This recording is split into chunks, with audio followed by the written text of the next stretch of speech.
तो दोस्तों आज हम राजस्थान सीईटी के लिए 25 इंपॉर्टेंट प्रश्नों के बारे में बात करेंगे और ये सभी प्रश्न मोस्ट इंपॉर्टेंट सिलेक्टेड प्रश्न हैं और परीक्षा में आने लायक प्रश्न, इसलिए वीडियो में आप अंत तक जरूर बने रहे। तो चलो वीडियो को शुरू करते हैं। तो आपका पहला सवाल है कि डॉक्टर केदारनाथपुरी किस पुरातात्विक स्थल के अनुसंधान करता है। मोस्ट इंपॉर्टेंट क्वेश्चन है। तो क्या प्रश्न है, वापस एक बार देखो कि डॉक्टर केदारनाथपुरी किस पुरातात्विक स्थल के अनुसंधान करता है। तो वह पुरातात्विक स्थल है रेड। ठीक है, रेड पुरातात्विक स्थल है जो टोंक में स्थित है और इसके जो अनुसंधान करता है कौन है, डॉक्टर केदारनाथपुरी। ठीक है, तो दोस्तों आपको 25% दिए जाएंगे, जिसमें से आपने कितने प्रश्न सही किए हैं वो हमें लास्ट में कमेंट में ज़रूर बताएं, जिससे कि आपकी प्रिपरेशन का पता चलता रहेगा। तो अगला प्रश्न देखते हैं। अगला सवाल है कि मृत्तिका शिल्प के प्राचीन प्रमाण मिले हैं। मोस्ट इंपॉर्टेंट क्वेश्चन है। तो ये जो प्रमाण है ये कहाँ से मिले हैं वो आपको बताना है। क्या है प्रश्न, वापस से देखो कि मृत्तिका शिल्प के प्राचीन प्रमाण मिले हैं, तो कहाँ से मिले हैं वो आपको बताना है। तो ये मिले हैं रंग महल से। अगला सवाल है कि निम्नलिखित में से किस स्थल से शासक मिनेंडर के 16 सिक्के प्राप्त हुए हैं। मोस्ट इंपॉर्टेंट क्वेश्चन है। वापस एक बार प्रश्न पढ़ो कि निम्नलिखित में से किस स्थल से शासक मिनेंडर के 16 सिक्के हैं जो प्राप्त हुए। तो 16 सिक्के हैं जो कहाँ से प्राप्त हुए हैं वो आपको बताने हैं। तो 16 जो सिक्के हैं वो प्राप्त हुए बेराट से। ठीक है, बेराट से 16 सिक्के प्राप्त हुए और किस शासक के हैं 16 सिक्के, तो ये मिनेंडर के 16 सिक्के हैं। ठीक है, अगला सवाल है कि निम्न में से कौन सा एक युग्म है जो सही सुमेलित नहीं है। तो वह युग्म बताना है जो सही सुमेलित नहीं है। तो वह युग्म है बेराट केदारनाथपुरी और ये युग्म है जो सही सुमेलित नहीं है। ठीक है, अगला सवाल है कि निम्न में से कौन सी शिल्प कृति कालीबंगा से प्राप्त नहीं हुई है। तो वह शिल्प कृति कौन सी है जो कालीबंगा से प्राप्त नहीं हुई वो आपको बताना है। तो वह शिल्प कृति है हल्की मिट्टी की प्रतिकृति। ठीक है, हल्की मिट्टी की प्रतिकृति जो शिल्प कृति है वो कालीबंगा से प्राप्त नहीं हुई है। अगला सवाल है कि भीम डूंगरी गणेश डूंगरी राजस्थान की किस सभ्यता से संबंधित हैं। मोस्ट इंपॉर्टेंट क्वेश्चन है। क्या प्रश्न है, वापस से देखो कि भीम डूंगरी गणेश डूंगरी राजस्थान की किस सभ्यता से संबंधित है। तो ये जो सभ्यता है ये है बेराट सभ्यता। ठीक है, बेराट सभ्यता से संबंधित है क्या, भीम डूंगरी और गणेश डूंगरी। अगला सवाल है कि बौद्ध धर्म से संबंधित पुरातात्विक अवशेष कहाँ मिले हैं। मोस्ट इंपॉर्टेंट क्वेश्चन है। तो क्या प्रश्न है कि बौद्ध धर्म से संबंधित पुरातात्विक अवशेष जो हैं वो कहाँ से मिले वो आपको बताना है। तो ये मिले हैं बेराट से। ठीक है, बेराट से क्या मिला है, तो बौद्ध धर्म से संबंधित पुरातात्विक अवशेष है जो मिले हैं कहाँ से, बेराट से। अगला सवाल है कि बेराट जो विराट नगर में स्थित है। ठीक है, बेराट में प्रथम उत्खनन किसके नेतृत्व में किया गया था। मोस्ट इंपॉर्टेंट क्वेश्चन है। तो बेराट में जो प्रथम उत्खनन किया गया था वो किया गया था दयाराम साहनी के नेतृत्व में। ठीक है, दयाराम साहनी के नेतृत्व में क्या किया गया, अगर एग्जाम में पूछे कि दयाराम साहनी के नेतृत्व में क्या किया गया, तो दयाराम साहनी के नेतृत्व में किया गया बेराट में उत्खनन, प्रथम उत्खनन है जो किया गया था। अगला सवाल है कि अनाज रखने के बड़े मृत भांड जिन्हें गोरे बंकोट कहा जाता है किस प्राचीन सभ्यता से प्राप्त हुए हैं। मोस्ट इंपॉर्टेंट क्वेश्चन है। ठीक है, प्रश्न एक बार वापस से पढ़ो कि अनाज रखने के बड़े मृत भांड जिन्हें गोरे बंकोट है जो कहा जाता है और ये किस प्राचीन सभ्यता से प्राप्त हुए हैं वो आपको बताना है। तो ये प्राप्त हुई है आर्य सभ्यता से। ठीक है, आर्य सभ्यता से क्या प्राप्त हुई है, तो आर्य सभ्यता से अनाज रखने के बड़े मृत भांड जिन्हें गोरे बंकोट कहा जाता है यह प्राप्त हुए कहाँ से, तो आहार से प्राप्त हुए हैं। अगला सवाल है कि यूनानी राजा मिनांडर की मुद्राएं तथा इंडो ग्रीक यूनानी शासकों के सिक्के प्राप्त हुए हैं। तो ये आपको बताना है। तो ये कहाँ से प्राप्त हुए हैं, ये प्राप्त हुए बेराट से। ठीक है, बेराट से क्या प्राप्त हुए हैं, यूनानी राजा मिनांडर की मुद्राएं तथा इंडो ग्रीक यूनानी शासकों के सिक्के जो प्राप्त हुए हैं कहाँ से प्राप्त हुए हैं, तो बेराट से प्राप्त हुए हैं। अगला सवाल है कि राजस्थान की किस सभ्यता में 11 कमरों का विशाल भवन है जो प्राप्त हुआ है। मोस्ट इंपॉर्टेंट क्वेश्चन है। क्या प्रश्न है, वापस से पढ़ो कि राजस्थान की किस सभ्यता से 11 कमरों का विशाल भवन है जो प्राप्त हुआ है। तो कहाँ से प्राप्त हुआ है वो आपको बताना है। तो ये प्राप्त हुआ है बालाथल से। ठीक है, बालाथल से क्या प्राप्त हुआ है, 11 कमरों का विशाल भवन है जो प्राप्त हुआ है। अगला सवाल है कि भूकंप व तंदूर के प्राचीन साक्ष्य प्राप्त हुए हैं। मोस्ट इंपॉर्टेंट क्वेश्चन है। क्या प्रश्न है कि भूकंप व तंदूर के प्राचीन साक्ष्य जो हैं वो प्राप्त हुए, तो कहाँ से प्राप्त हुए हैं, ये प्राप्त हुए कालीबंगा से।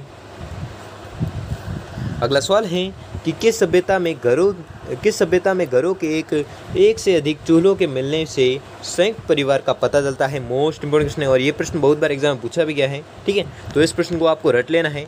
वापस एक बार पढ़ लो प्रश्न को कि किस सभ्यता से घरों में एक से अधिक चूल्हों के मिलने से संयुक्त परिवार का पता चलता है? तो वह सभ्यता है आहट सभ्यता। ठीक है, आहट सभ्यता से क्या प्राप्त होता है कि घरों में एक से अधिक चूल्हों के मिलने से संयुक्त परिवार का पता चलता है।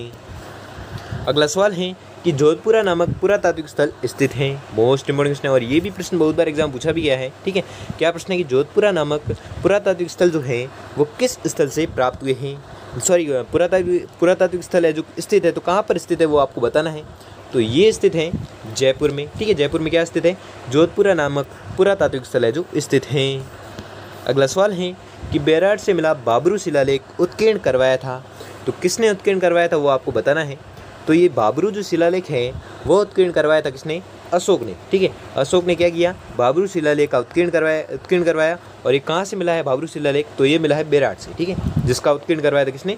अशोक ने करवाया। ठीक है, अगला सवाल है कि सैंधव लिपि किस प्रकार प्रयोग में ली जाती है? मोस्ट इंपोर्टेंट क्वेश्चन है और ये भी प्रश्न बहुत बार एग्जाम पूछा भी गया है कि सैंधव लिपि जो है वो किस प्रकार प्रयोग में ली जाती है। तो आपको याद रखना है सैंधव लिपि जो है वह प्रयोग में ली जाती है दाईं से बाईं ओर। अगला सवाल है कि राज्य में शंख लिपि के प्रमाण बहुतायत में किस एक स्थान से मिले हैं? मोस्ट इंपोर्टेंट क्वेश्चन है। तो ये जो स्थान है ये स्थान है विराटनगर। ठीक है, विराटनगर से क्या मिला है?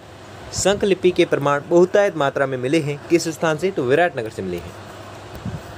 अगला सवाल है कि मौर्य काल के अवशेष राजस्थान में कहाँ मिले हैं? मोस्ट इंपोर्टेंट क्वेश्चन है। तो मौर्य काल के जो अवशेष हैं वो राजस्थान में मिले हैं बेराट एवं कणसवा गांव में। ठीक है, बेराट एवं कणसवा गांव से क्या मिला है?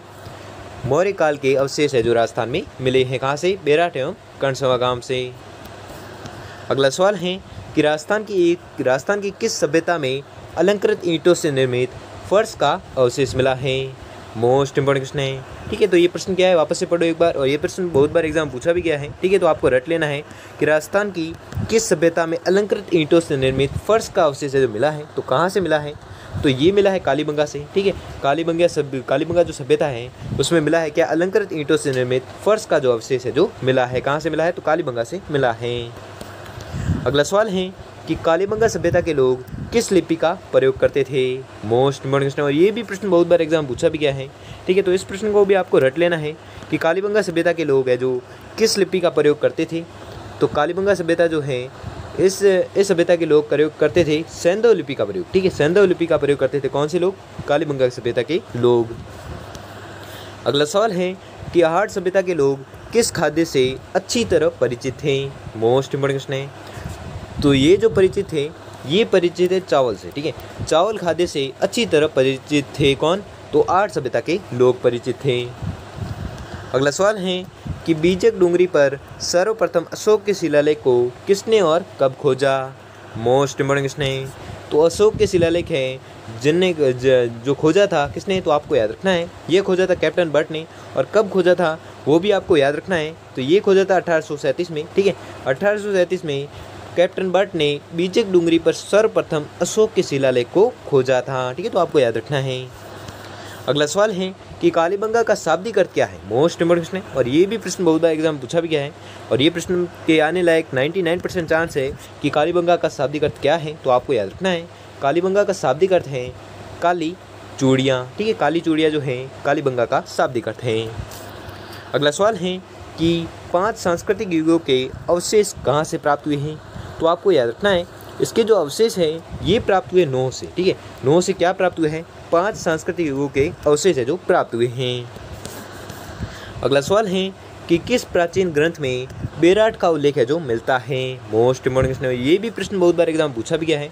तो इस प्रश्न को भी आपको रट लेना है, कुछ भी करके याद कर लेना है कि किस प्राचीन ग्रंथ में बेराट का उल्लेख है जो मिलता है। तो आपको याद रखना है बेराट का उल्लेख जो मिलता है वो मिलता है महाभारत काल से। ठीक है, महाभारत काल में मिलता है क्या? महाभारत ग्रंथ में मिलता है। ठीक है, महाभारत ग्रंथ में मिलता है क्या? बेराट का उल्लेख। तो दोस्तों आपको 25% दिए थे, जिसमें से आपने कितने परसेंट सही किए हैं वो हमें जल्दी से जल्दी कमेंट करके जरूर बताइए। और अगर आपके लिए ये वीडियो थोड़ा भी हेल्पफुल साबित हुआ तो वीडियो को लाइक और चैनल पर नए हो तो चैनल को सब्सक्राइब कर लीजिए और बेल आइकन को प्रेस कर लीजिए जिससे कि वीडियो की नोटिफिकेशन आपको मिलती रहेगी। धन्यवाद।